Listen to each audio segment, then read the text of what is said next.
Of the tenets that are available to us through these lost texts, if we were to go through at least the 45 books that we're aware of, and hone all that information down into those 4 tenets, and I just shared those with you. The first one says there's only one of us here. We're unity by nature. The second one reminds us that unity consciousness is moving collectively toward this rare moment in history. The third one reminds us that we have direct access to the creative forces of our world. And the last one suggests that the science of compassion may be the most ancient science that allows us to gracefully transcend the great challenges of our life with grace. Well, 2 of those tenets I'd like to develop further. Well, one of those, it's the one that says there's only one of us here, that our consciousness is holographic in nature. The term hologram means different things to different people. Do we really understand the implications of what it means to live in a holographic consciousness? When I say the word hologram, what do I mean by that? Of the many definitions that we may choose for a hologram, perhaps one of the simplest and the most eloquent may be as follows: that a hologram is simply a pattern that is whole and complete unto itself, and at the same time, it's part of an even greater pattern that is whole and complete unto itself, while at the same time is part of an even greater pattern. Now, this pattern can be non-physical energy, or it can be very physical matter. The cells of your body are holographic in nature. One cell has all the information it needs to create another one of you. It is whole and complete unto itself, and it's part of an even greater pattern that you call your body. Okay? Consciousness works this way. We are many expressions individualized of a unity consciousness. And what that means, and this is the beauty of the hologram, any place in the pattern of a hologram where you make one little change, that change is mirrored throughout the rest of the hologram. If you make one tiny change, it's mirrored throughout the rest of the hologram. Perhaps a good example, this is a story that's told from the Spanish journals when the explorers were coming over looking for new routes into this world in the 1500s. One of the routes took them around the coast of South America, and the Spanish galleons that were making this journey, sometimes journeys took many months, up to a year, they set ashore for supplies in a place where the Spanish had never recorded being before, and they were met on the shores by the indigenous people of that area who apparently had never seen white people before, had never seen Western technology before. And fortunately for this particular story, one of the first men to meet them on the shore was the shaman of the tribe. He was the holy man. So here the holy man of the tribe meets the Spanish as they're coming ashore. They left the large ships out on the water and they came ashore in smaller rowboats. And however they communicated, in whatever language they were using, the holy man asked them, "Where did you just come from?" I mean, they've been here for years. They've never seen people like this coming up onto their shore. And however they communicated in return, the Spanish said, "We came on this little boat from that big boat with the wooden planks and the canvas sails out on the horizon of the ocean."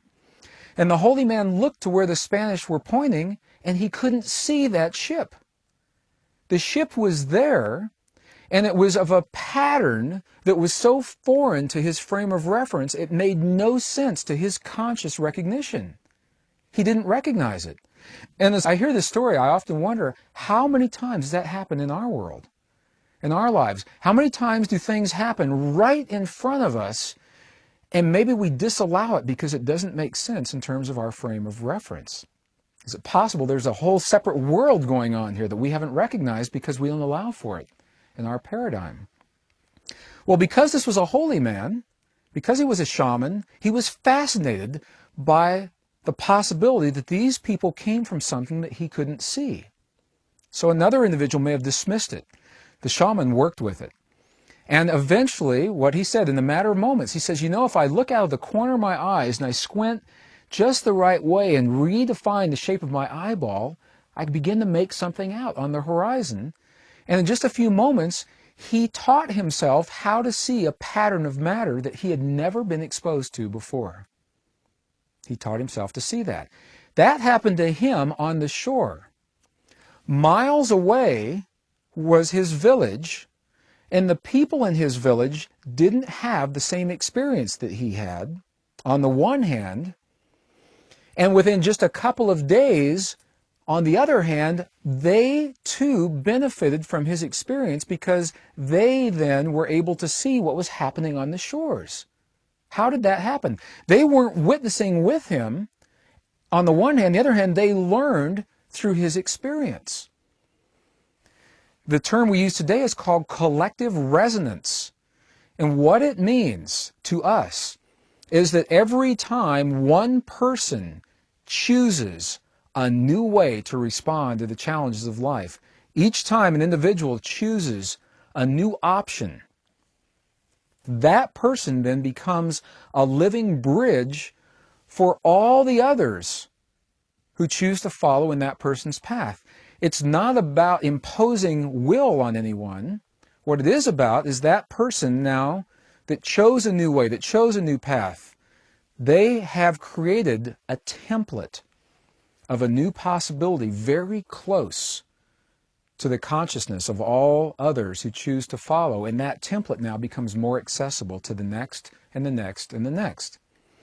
The shaman on the shore, he chose to see a new way, and through collective resonance, others benefited from his experience. This is the beauty of the hologram.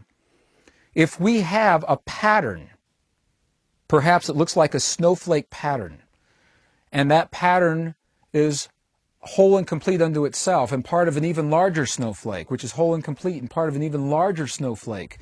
And there is one place in each of these patterns where there is a little pointed tip, and we take the tip off in one place of the snowflake. That tip no longer exists anywhere in the pattern.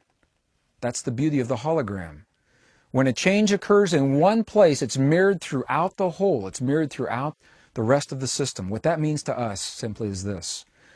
Here we are on the threshold of a new millennium, creating a new paradigm, a new way to respond to the great challenges of life. We have lived in a world of polarity where we have hated and feared and judged and killed, and we've always had the tools to rise above that hate and the judgment and the fear and the killing. Each time one individual chooses a new way to respond, chooses something other than hate, chooses something other than retribution. That's a big one in our culture now. If you do something, you've got to get even. You've got to pay for what you've done. It's not right, wrong, good, or bad. It simply is a path, and there may be the possibility of a higher path. Each time one individual chooses that possibility, it makes it easier for the next and the next and the next. So we ask ourselves, are we choosing to carry across this bridge into the new millennium hate, judgment, warfare, and killing, or do we choose peace, forgiveness, compassion, and love, honoring all of the polarity that brought us to this moment? The hate, the killing, the judgment, the anger, the warfare has served us. It served us well. It thrust us onto a path so we would know ourselves in that way. And now we're invited to heal that path and to choose something new rather than judging the path, being angry at that path and moving on. That's the beauty of the holographic model of consciousness. That is why there's only one of us here. We're all going through that doorway together. No one is left behind. Everyone benefits from each choice that we make as we birth this new millennium.